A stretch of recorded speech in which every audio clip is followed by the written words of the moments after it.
Well, let's get started. It's 4 o'clock. Wanted to say welcome to our third session of our inaugural Sports Innovation Summit. And we are excited for this third one because it also talks about innovation and specifically in the area of emerging technologies. So one of the things that we try to do is provide different avenues for discussion in the context of the sport industry. And so what we've got here is a panel that's going to do just that. So just some ground rules. If you are here, we understand there's maybe some times you got to go run to class or something like that. Feel free to do so, panelists. If you see people coming in and out, we're kind of between class sessions, but please don't be offended if there's some movement. So, but our last session here is moderated by Dr. McDermott. And at the end of the session, we'll probably have some time for you to ask some questions, so be prepared for that. But then also we'll have a kind of a wrap-up session here in this room. Matt Smiler, our director for the Arnold Center for Entrepreneurship, will be doing that session. So without further ado, I'm going to give you Dr. McDermott. Okay. Thank you for that warm applause. There we go. There we go. No, thank you very much, Dr. Reese. I appreciate that. And I am very excited today to have our panelists here to talk about various ways that sport innovation touches on their very different industries. And I'm excited because of the panelists that we have here, all of them have a connection to SFA in various ways, and they all work in very different areas of the sport industry. And so we're going to hear three different perspectives on technology, and hopefully perspectives on technology that we don't think about as often as maybe they do, but could help us get a better understanding of what innovation is. So I am going to go around the horn here and just give you a quick introduction of who these folks are, but then let them talk about themselves. We have David Dickert from the University of Southern Mississippi. He is here representing USM Esports as well as a number of regional esport networks. We have Chris Wilkerson, who is the CEO and founder of Sideline Design, and they do graphics for recruitment and other things related to the world of college and high school sport. And we have Blake Reed, who works for Riddell in the football helmet industry as a sales rep and also a brand ambassador, I believe now in the Midwest region. He used to be down here with us, and he has now moved closer to the good old North. And so if you don't mind, David, I'll start with you. Do you mind just giving a quick introduction of who you are, kind of maybe a quick career path, and what do you do in your job? Yeah, hi. So y'all can hear me okay, right? Sure can. Perfect. Yeah, so my name is David Dickert. I am the esports director here at the University of Southern Mississippi, and I'm also a member of the Competition Rules Council for the National Association of Collegiate Esports, as well as a mentor for a number of collegiate esports programs that are trying to get up and running. Similar to SFA, I actually mentor the SFA group right now with getting funding, staffing, grant submissions. What I do in my day-to-day, I also teach esports management and sports management here at USM alongside my duties as a director. So my day-to-day consists of a lot of things. For example, this morning I was in the middle of a sponsorship meeting with a representative from the U.S. Army to try and get our Call of Duty team fully funded in an NIL style deal. But yesterday morning I was in a meeting with a recruit from Utah. So, what I do day to day, because I'm a, one-man band here, pretty much is everything. Whatever comes up is what I do. Whatever needs to be prioritized that day is what I do. Everything from marketing through esports, marketing in esports, to scheduling practices, hiring coaches, traveling for LAN events, and making sure our players are ready to compete. Here at Southern Miss, our esports players are student athletes, and so that means I work a lot with the athletics department here at Southern Miss, as well as the student affairs department, as well as the mental health department to make sure that our students are doing what they need to do. Pretty much anything that has to do with esports management, I end up either doing now or have done in the past. So, yeah. As far as career, I've been a professional esports player 3 times, including right now. I'm one for a virtual reality game called Breachers, which is just Rainbow Six in VR. And I started at SFA in my undergrad in political science, went to law school for a little bit, found out being an attorney sucks, went to grad school in history, found out that esports is actually growing more than I thought it would. And then I jumped into a career in esports after being asked to run the program here at Southern Miss. So a pretty wild ride, truthfully. So, no, that's definitely a wild ride. Chris, what do you got? My name is Chris Wilkerson. I grad of SFA in 2018, and I started Sideline Design after college. I did freelance software development while I was in college, and so that's kind of my background, even though I have a kinesiology degree. Relatively speaking, axe some jacks. But so started Sideline Design. Basically, what we do is, like Rob said, it's like our core of our product is the graphic component, and then a big piece of our is what we call distribution. So there's a lot of distribution points and accolades that go along with that in our product that basically organizes a very chaotic behind the scenes recruiting process from coach to high school recruit and getting them onto campus from that point. Excellent. And Blake, can you tell us a little bit about what you do with Riddell? Absolutely. So I'm the key account manager for Riddell up in the Northeast. So I work with all of our Division I and NFL teams, introducing our new technologies, not only in football helmets, but tackling equipment, helmet sensors, and so forth. So I'm the primary point of contact, and we'll meet with players, coaches, equipment staff, athletic trainers to kind of make them feel comfortable with all the technology inside of a helmet, within a shoulder pad, and anything of our other product lines. So with that in mind, I'm going to go backwards here and ask Blake real quick to start. When you think of innovation in your field and technology in football-related products, what does innovation mean to you, and how does that impact your job? It impacts everything we're doing, and it's Riddell. I mean, we've been around since 1929, so we like to believe like we are the innovators, and everybody's chasing us. Our president actually has a great line. Whenever we introduce new technologies, he anticipates it's always going to be rejected, accepted, and then expected. Our goal is, like right now, we're introducing sensors inside of helmets that not only will tell you the location of impact, but the severity of impact, the frequencies, and so forth, that we can then present to the football coaches to help them not only make decisions on practice type, but actually how to drill down into that player to make sure they're using proper techniques.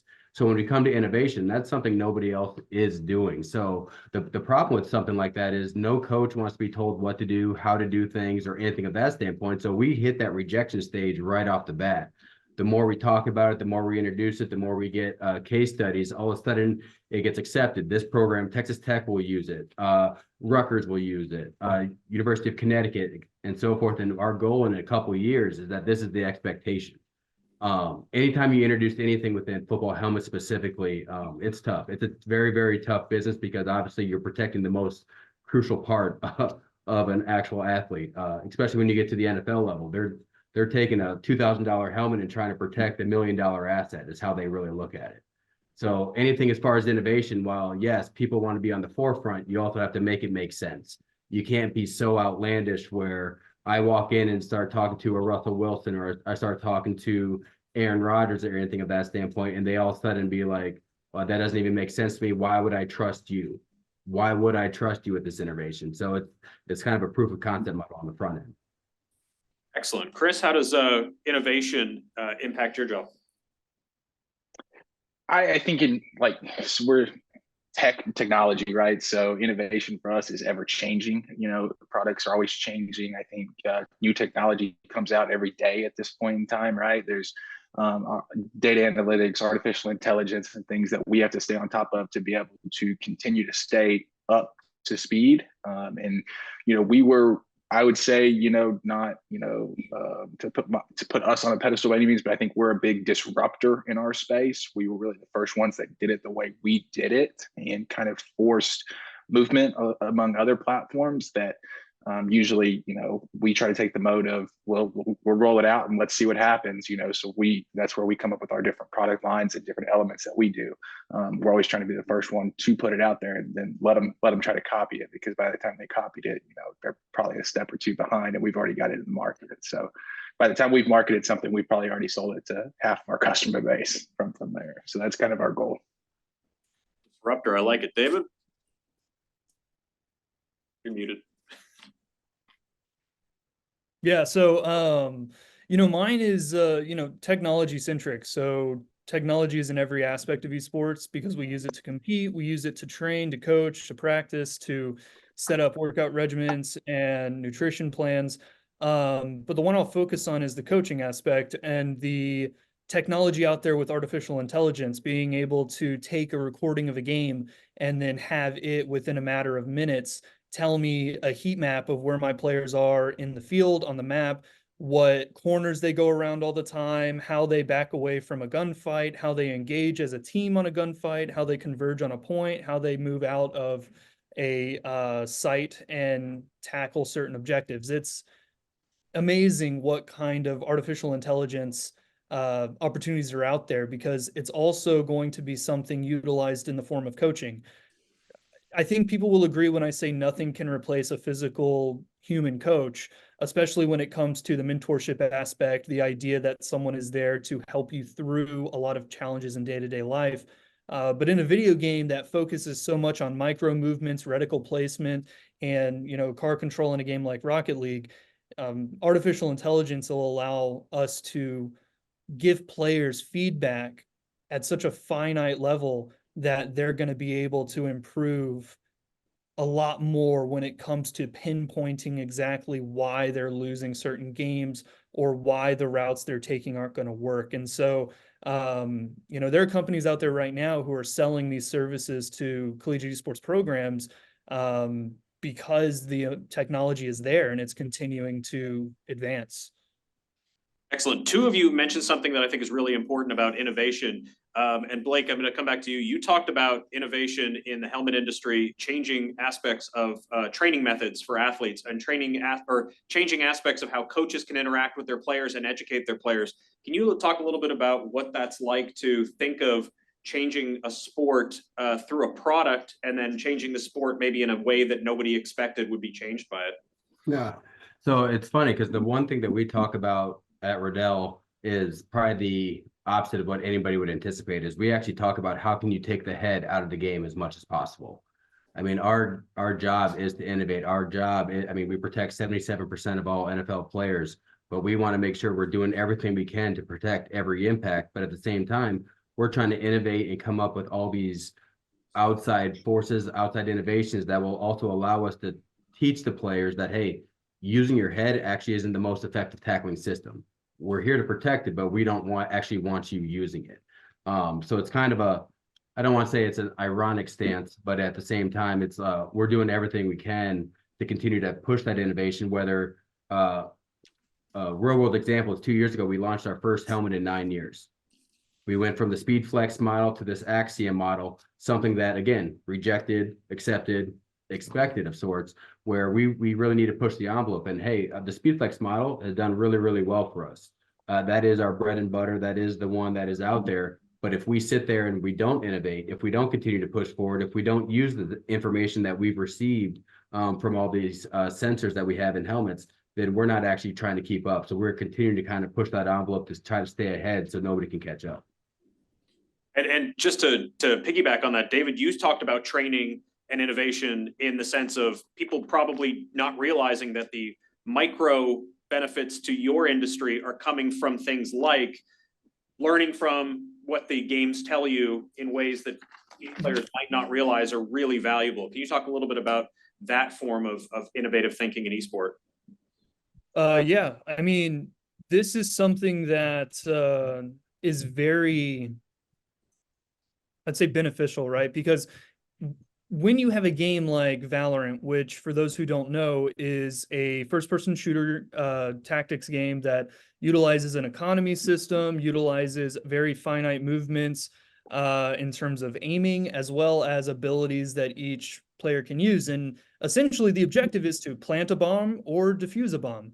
And the idea behind this kind of training is you can have a coach who is a professional player who knows how to play very well and can try and emulate that success in your everyday gamer. But when you look at these finite details, I can have an AI system tell a player, hey, whenever an enemy entered your peripheral vision, you didn't even see them and you didn't even aim at them, and they can give me a block point chart that says every X on this chart is when your player saw someone but never moved a reticle to attack.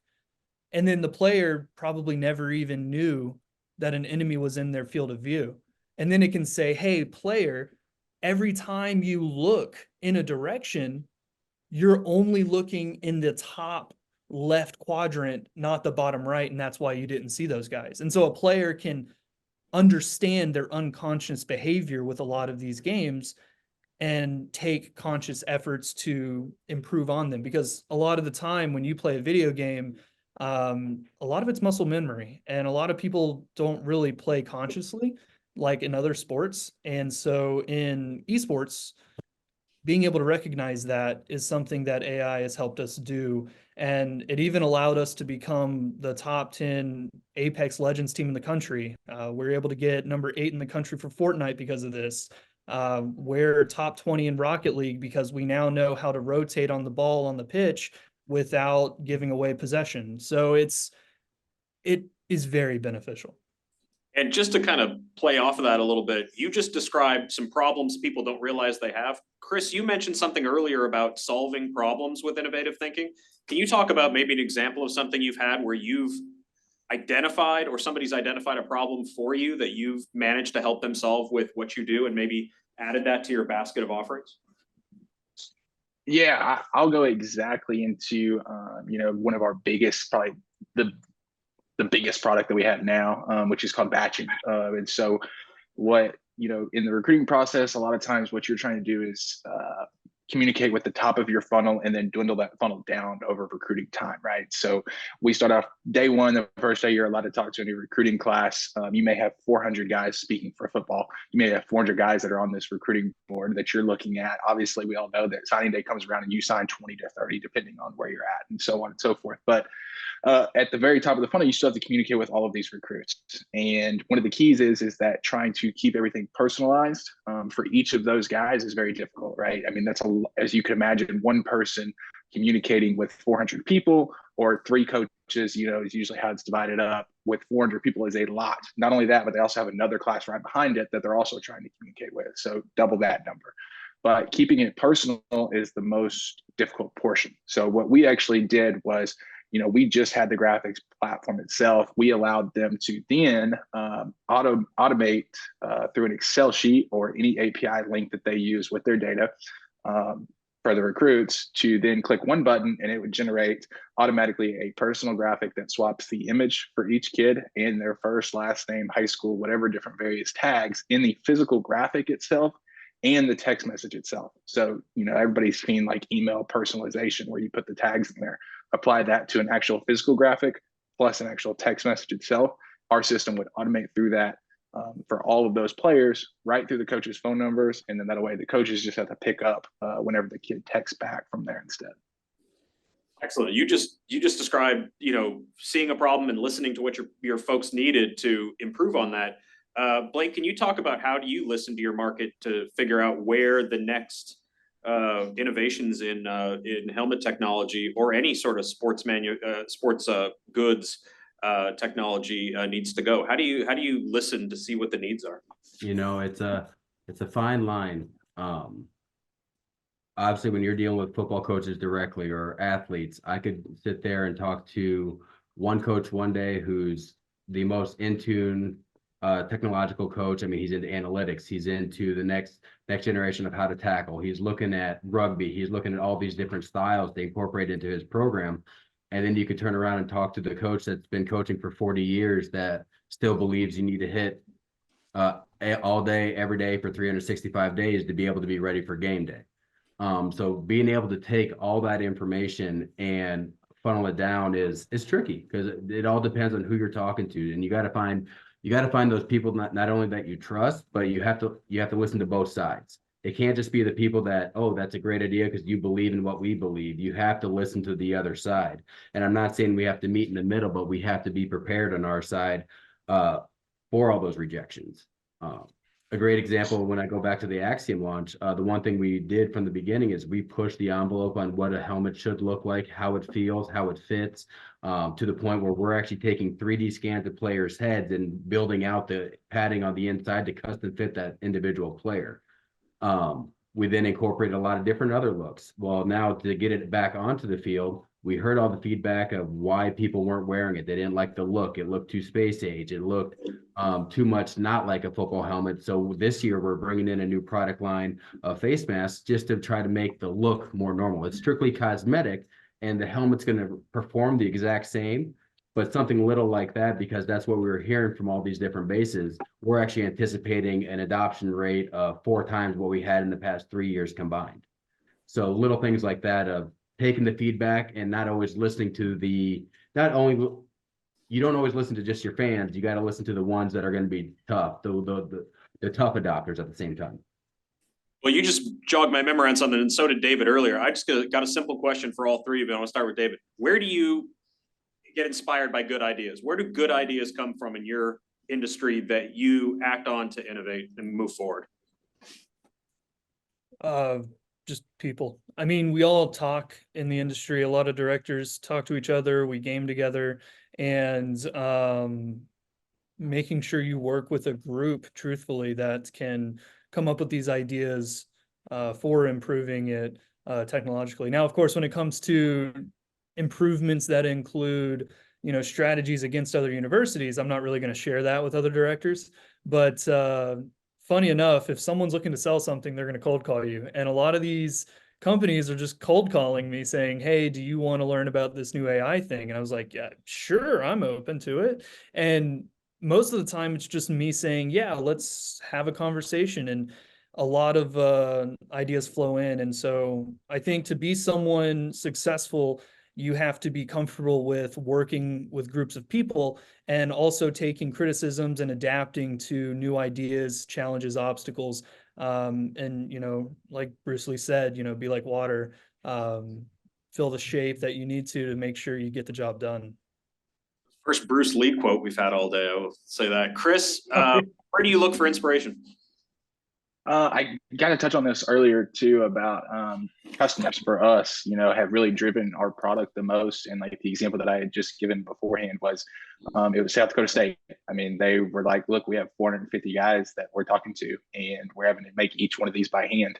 And I was like, well, I know a script that could solve that problem because I used to use it when I was at SFA, when I did our recruiting graphics there in-house, right? So what I did is we just took it and ran with the idea, just simplified the concept. And put it into our product, but it's just customer recommendations and things that you learn. And when you have that relationship with those customers and we start talking and get into conversations, you'll be amazed at what they will actually bring up to you about other products and be like, well, we do this with this to this, and sometimes you can make sense of that to move it to your platform. Excellent. Blake, where do your good ideas come from? I think what everybody could probably agree on, there's a lot of good ideas out there. Some are just more expensive than others. Some are just harder to implement, especially, so Riddell, we're a manufacturing company. We sell our own product. I mean, we have other vendors that we also sell, like we have a dealer aspect, but we make our own product that, hey, we could have a great idea, but then how do we actually operate? How do we actually execute? How do we actually put that in motion, and what would it cost? Everything from the design of a face mask down to how we ship parts, everything. Very few things can actually be done at an individual level. So kind of taking all that into account and then finding out what your ROI on there. I mean, we have a lot of good ideas within the company because we have a lot of good football people that want to keep people participating in the sport. Some are just a little pricier than others and harder to implement. With that in mind, and you just touched on something fantastic. I'm going to start with Chris up here. Are all good ideas great ideas? And can you talk about some bad ideas that you thought would be innovative, and just, it doesn't even necessarily have to be with your company, but something you've seen in the industry maybe that's just a terrible idea that could have worked but didn't?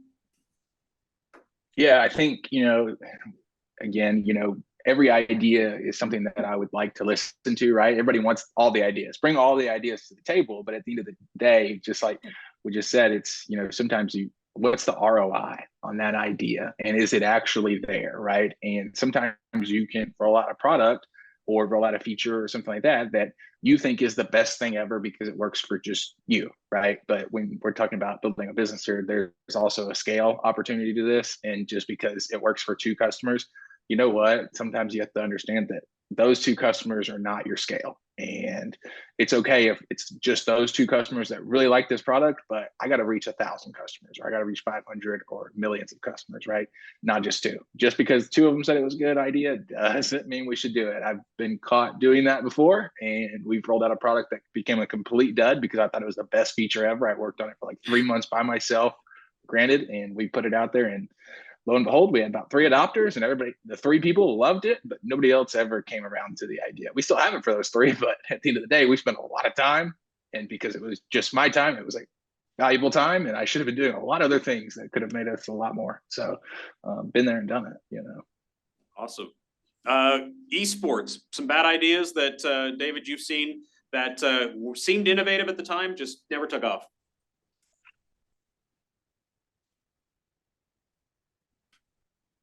It's okay to say Oh, no. NFTs and crypto. Well, I mean, we never really saw that in esports, truthfully. In video games, yeah, but in competition, no. I mean, what I could say is the adoption of specific marketing and sponsor tactics. So, for example, what we do at our program here at Southern Miss is NIL. I've got sponsors who they'll basically sponsor one team specifically, and whatever they give in monetary value will go to the player specifically as a scholarship. And, you know, that team will get their own specialized jersey when they go and travel across the country to compete. They're taking that brand with them. A lot of other sponsoring strategies that other schools have done is because they're working in private schools or they're working in public schools, they will tie it to pre-existing athletic standards in athletic departments for traditional sports. I don't think I have to tell all of you guys that esports and traditional sports are very different. Football and Rocket League, very different games. In fact, a lot of people in the traditional sports realm probably look at esports like it's not even a sport, not even a thing. And in fact, that's a stereotype and a stigma that we deal with every day. So adopting a football style sponsorship model to a game that people over 40 have never heard of before doesn't really work. And so you have to adopt these new NIL standards to really capture a lot of that marketing investment, because in esports, that's where most of the money is. Most of the money is in marketing through esports and marketing in esports. You're not getting money through butts and seats. You're not getting money through winning tournaments. It's strictly branding. So a bad idea, I don't want to name drop a school, but there's a school that essentially tried to make esports like their football team, and well, they're not in esports anymore. They So couldn't afford it, so. fair enough. What about the world of football equipment? Some bad ideas, Blake, that thought were Always. innovative, never panned out. Always, but you know, it was fun listening to Chris talk through kind of his process, because I mean, you don't know it's a bad idea until you get to the end, and it wasn't necessarily, might not have been the idea that was bad. It might have been the execution. It might have been the market. I mean, there's so many helmets that we've rolled out throughout the years. We talk about all the time the Riddell 360. Nobody's ever heard of it because it was only on the field for a year. But from that bad idea, from that bad execution on our part, that's how the Speed Flex was developed. We pulled a lot of aspects from that and say like, well, this worked, and this worked. So then how can we actually make that better? So not saying the 360 was a great idea by any means. And it was if you talk anywhere within the company, everybody would say it was a bad project. But at the same time, we were able to pull a lot of inspiration from that to say, okay, now we know, we learned something from it. So I'm going to take a sharp right-hand turn here, but I want to hear, how do you guys communicate the value of new ideas to people who, as you've already identified, are probably resistant to change? And I want to go back to Chris to get started. Like, how do you sell people on innovative ideas that they might not even know they have a need for? That's a great point because that's usually what we deal with at this point in time. We have a good stance in college athletics, and then the ones that aren't now already kind of into it or know about it at this point are the ones that are the resistors, right? They're the ones that are like, I don't like change. We do it like this. We send emails. Why do you send emails to 17 and 18-year-old kids? To recruit them. I mean, I'm baffled at that, right? Like, when you look at it that way, I preach iMessage and DMs, right? And Twitter just, sunk the ship yesterday. We had an announcement. I don't know if anybody's familiar with the Twitter drama, but Twitter's a dumpster fire, and their new V2 APIs now, they only allow one request for 24 hours. So you can only send one message in 24 hours. So I totally canned that and I had to send out a whole letter to all of our customer base talking about how we won't have Twitter anymore. DMing, it's not even a thing because it's on them. And so this point, it's the resistors. How do we go about it? Sometimes it's like taking this helmet behind me and hitting it into my head.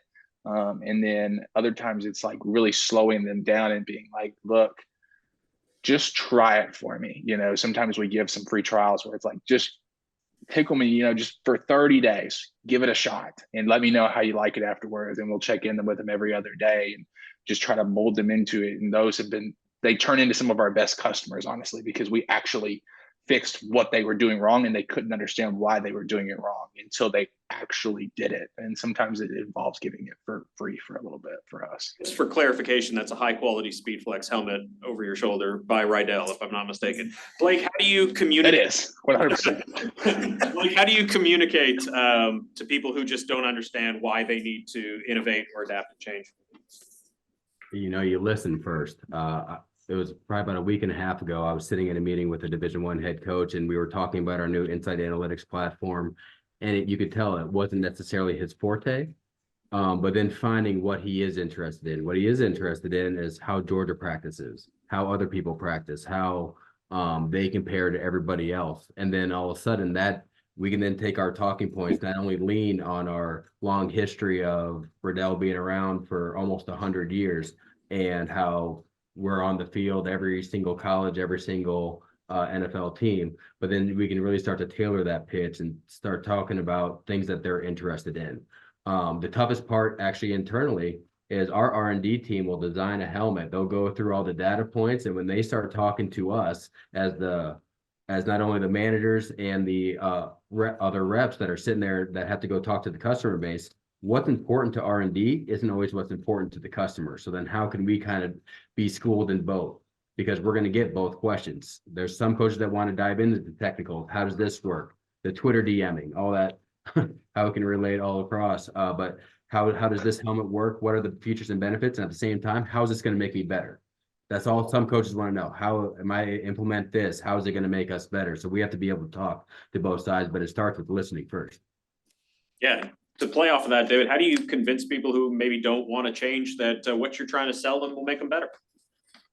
Yeah, so this is funny because the reason I'm no longer at SFA is because they didn't want to do it. But yeah, so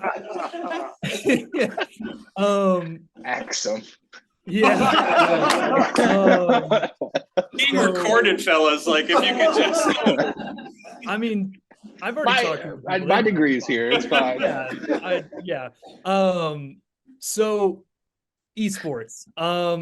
It's very difficult to get people in universities to sign on to it, especially when you're from an older generation that might not fully understand it. And what ends up happening in my job is, and truth be told, I shouldn't be called a director of esports. I should just be called a salesperson, because every part of what I do is me trying to convince people 30 years older than me why they should care about video games. And a lot of the time it comes down to me asking them, what is a pain area right now for you? What is something you're concerned about 2 or 3 years down the line? Are you at all concerned about the decline in admissions for higher education? Do you think that's because of COVID or because our societal norms here in the Western part of the world? And a lot of the time, their big concerns are, we don't have enough students coming to our university. We don't know how to keep students at our university instead of transferring to another one. And that's when I open up and say, okay, here's all the data, here's all the research. Did you know that 85% of people under the age of, I don't know, 25, I'm making up statistics, but I do have them, have played a video game, care about a video game? Yes or no? And then it eases them into this idea of, we're going to be able to keep students at our university because students want to have a place on campus that they can call the living room of campus. They want somewhere to go with their friends to play the new Mortal Kombat, to play the new Madden. They want to go somewhere to interact with this community and this environment. And then if they're still resistant to it, I show them that esports is in the Olympics and football isn't, and then they're in the South, and so they freak out. But at the end of the day, it's all about bringing legitimacy to an industry that has done nothing but help universities. And so really, if you're selling anything, your first question to them should be, what are you having trouble with right now? And then you need to be able to answer that with a solution and make it as easy as possible for them to just say yes. That actually leads me into a question I have about, we're talking in a lot of ways about how you've come to where you are right now with innovation, but what does it look like going forward in your particular industry? So David, keep going. Talk about what is the next innovation that you see coming down the pipe in esports, that you're, like you said, you're listening to what the needs are, and what's next? So it's a super broad topic to touch on, but I will touch on professional esports. Right now, we have had 2 universities break the mold and make their way into professional esports. So esports is weird. A lot of these games have professional players that are like 15 years old. And so you have a timeline of high school student, professional gamer, then collegiate player. And so it's very backwards when you compare rules of amateurism with traditional sports and esports. Most of the time, pro is the goal, not necessarily collegiate team with an education. And so that's the norm right now. However, we're starting to see a lot of collegiate programs qualify for professional esports overall. And so I think in the next really 5 years, you're going to start seeing esports fit more into that traditional mold of a student will go to do high school esports, then collegiate esports, then professional esports. And I think that's going to happen because of how colleges are now adopting esports. A lot of colleges are now putting more buy-in into it because they're noticing that, like a lot of things, other universities are doing it. And when you come to D1 universities like Stephen F. Austin, like Southern Miss, like pretty much any others, their question to people asking for things is, okay, well, what are other universities doing? And if their best friend university is doing it or their rival is doing it, then they're going to do it too. And so we're starting to see more buy-in. With more buy-in comes more funding. With more funding comes more opportunity. With more opportunity comes the advancement of the industry. Esports right now is like football was in 1950. It's very weird, and it's kind of like the Wild West. And so I think we're moving more towards organization and legitimacy in the collegiate sphere. Excellent. Blake, what's happening? What's the next step for sporting goods and helmet technology in particular? At the end of the day, where we want to take ourselves, like you'll hear a lot about position-specific helmets and dialing it in for a certain level to play. What we really want to do is actually eventually get to the point where it's a player-specific helmet, not just the customization of the internal padding, but with the sensor system. How can we take your impact profile from the time you started in junior high all the way through the time you're in a Division I college and build a helmet specific to how you play, your size, your weight, your position, your past issues, anything of that standpoint, and taking all that information into account. The more we can personalize, the more we can build something for an individual customer is really where we're trying to build our strengths. What we're trying to take that impact profile over the course of the lifespan of the career span of a player, and how do we dial that in and continue to innovate that way? Oh, excellent. Chris, what's next for where you see your industry going? Yeah, sports tech is, I think, really on the cusp of a lot of things, but I would boil it down to three things mostly. Both these guys have just mentioned a couple of things here. If I stay out of the NIL space, I won't get into NIL conversation. That's the Wild West, if we will. So outside of that, but I think it revolves around three key points, which is personalization. How personal can you make the user experience, the end user experience, or the customer experience? Automation, how much of the workflow can you automate in technology? And then how much can you use AI? I think everybody's kind of sick of hearing AI, this, that, and the other, but truth be told, what we used to call it used to be back in developer world, back when I was in college, it was a bot, right? Like what kind of automations and bots could you use, right? Like that's what it was. Now we just have the fad name of AI. That's the truth of the matter. But I think that if you revolve around those three things, how personal can you make something? How automated can you make something? And can you make something happen without you having to physically do anything with AI, right? And how you leverage those in your platforms going forward will determine if you'll be successful as a tech product, especially in the space. Excellent. Can you give, before I throw in questions to the crowd, can you give a quick 30-second snippet on some advice you would give to folks who are looking to enter the sport industry and how they might think innovatively? I'll throw back to Chris just to kind of give us your advice there. I'll just speak from my side of things on like the starting your own kind of thing, entrepreneurial side of things.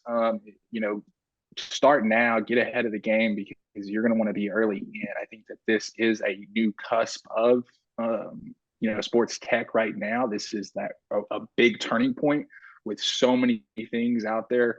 We talked about it at like at 2 o'clock or whatever time it was that sports tech is very behind.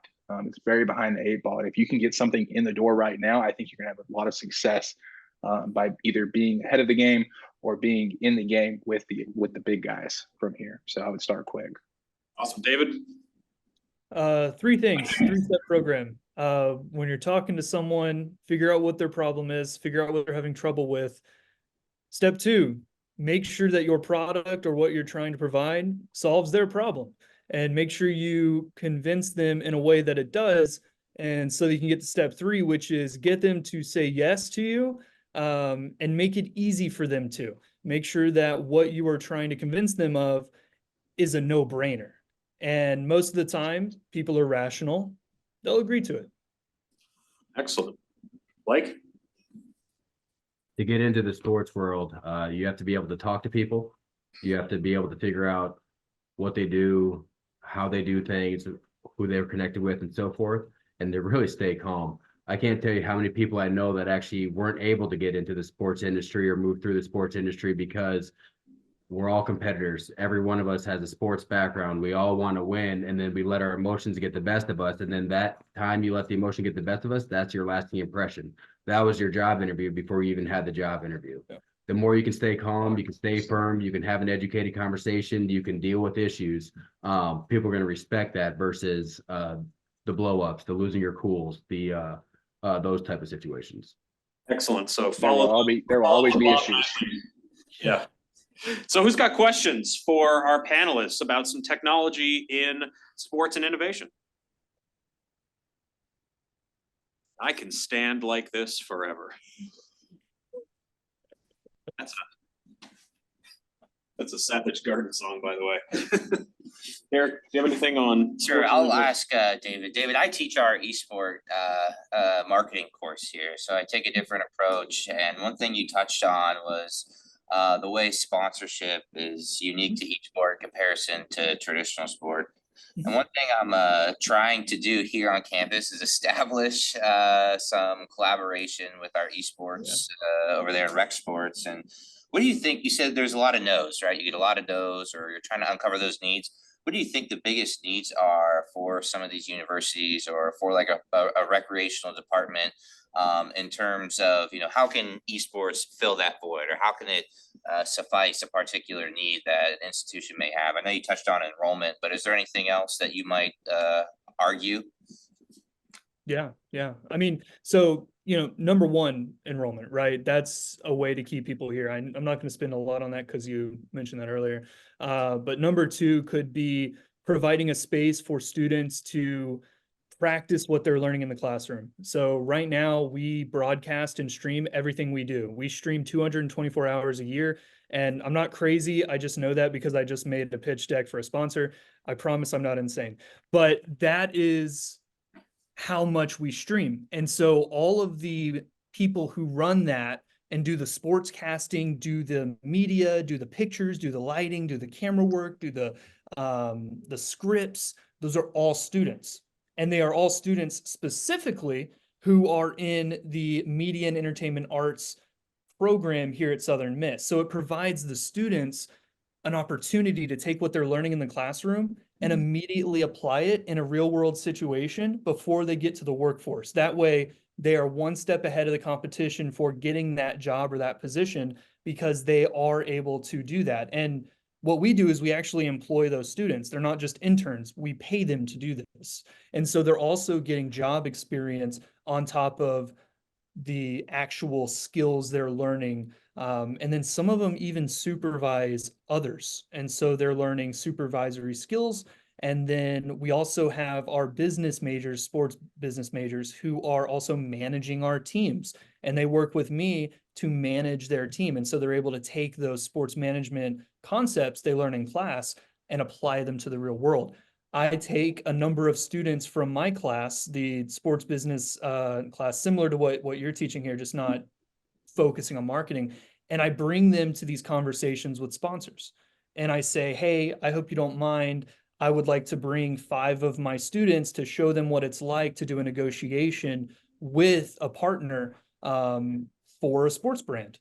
And most of the time they say, yes, absolutely, because that partner really likes to see that we're giving students opportunities. And so esports is one of those things that allows a university to brag and say, we have collaborative experiences with a community learning environment for students to take advantage of. And it's not just about competing. It's about education. It's about growth. Thanks, David. I appreciate that. I definitely had a personal interest in that question, but to get things back on topic for the rest of the panel here, and I'm kind of speaking for the rest of the group, you all are selling something, right? Chris is selling his design software for recruits and athletes. Blake is selling helmets, and David is trying to pitch institutions on why we should have esports. And you're all probably faced with objections. How do you handle those objections, and especially from an entrepreneurship or entrepreneurial mindset? How do you overcome that? How do you bounce back from being told no a couple of times?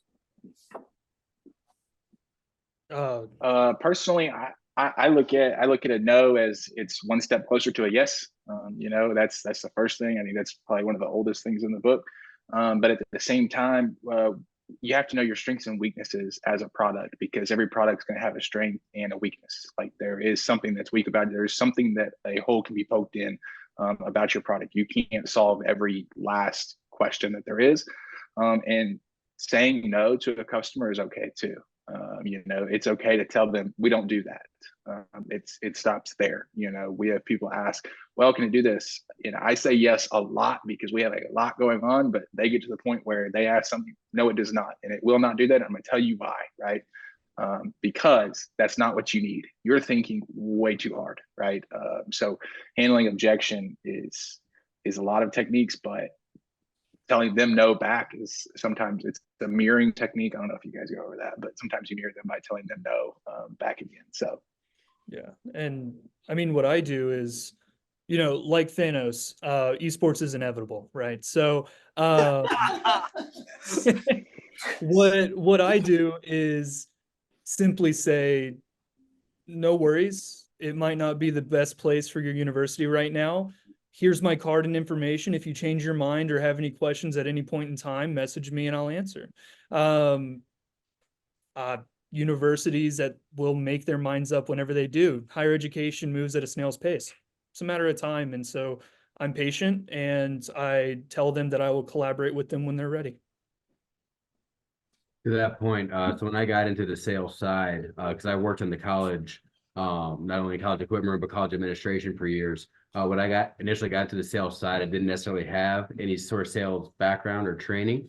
And my first couple of sales roles, I did have to handle a lot of objection. And it was the more objection you get, the more you realize that every time you get a no, it's not a permanent no. There's very few that tell you to never come back, never talk to me again, or anything of that standpoint. It's an education process. There's so many times that we'll go introduce our new helmet technologies or our new product lines, and hey, this can't work. I mean, we're the top selling Oakley dealer in the country. A lot of times I get the objection of, well, we're a Nike school, we're an Under Armour school, we're an Adidas school, we can't do that. University of Oklahoma is now not only wearing the Oakley visor, but they're also wearing the Oakley O and giving them the free marketing on top of that, just because it fits what they have. It wasn't because I sold them on it. I continue to educate, but it's so many times you're not going to sell a product on your first call or your first idea or your first conversation. So just that continue that relationship and education process to let it kind of trickle. Excellent. Hey, I just wanted to say thank you very much to our panelists today. If we could give our panelists a round of applause, we are going to wrap up innovation. Thank you very much, Chris, David, Blake, for your time today. Very, very valuable insight. And we appreciate you showing up today and helping out. Thank you very much, guys. Appreciate it. Thank you, guys. Thanks. I'll leave that on. Okay. That kind of wraps up the inaugural Sports Innovation Summit. Thank you for coming and being here, especially some of you that have stuck around for the last couple hours. I hope you've learned some incredible things. I know I have. You know, what we've gleaned in every single one of these sessions is relationships are key. It's reaching out to these people, to talking with people, to building your networks, and who knows really. That's the case with innovation and entrepreneurship. We build networks. Every single one of the panelists in all of the sessions has said, reach out to me with the questions. You don't get that a lot from everything from, you know, Milwaukee Bucks executive to a person, you know, that's making, you know, Rydell helmets to some of the top leading NIL people in the country. The assistant, you know, senior assistant athletic director for SFA said, talk to me. I'm happy to help you. Having those relationships are key for sports, innovation, and entrepreneurship. If today has tickled your fancy some, well, like I said earlier, you're in luck. Starting this fall, you can get a certificate in sports innovation and entrepreneurship. You can get more of this and become an expert in it. Find something that you are good at and people will recognize you.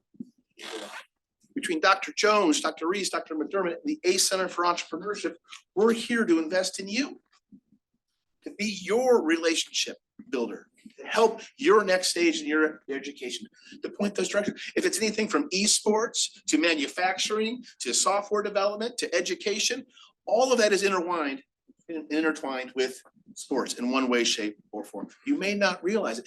You don't have to be an athlete to be in sports entrepreneurship. In fact, there are more people in sports entrepreneurship and innovation than there are athletes.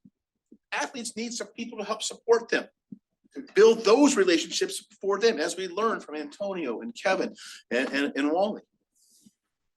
Again, thank you for taking part in this Innovation Summit.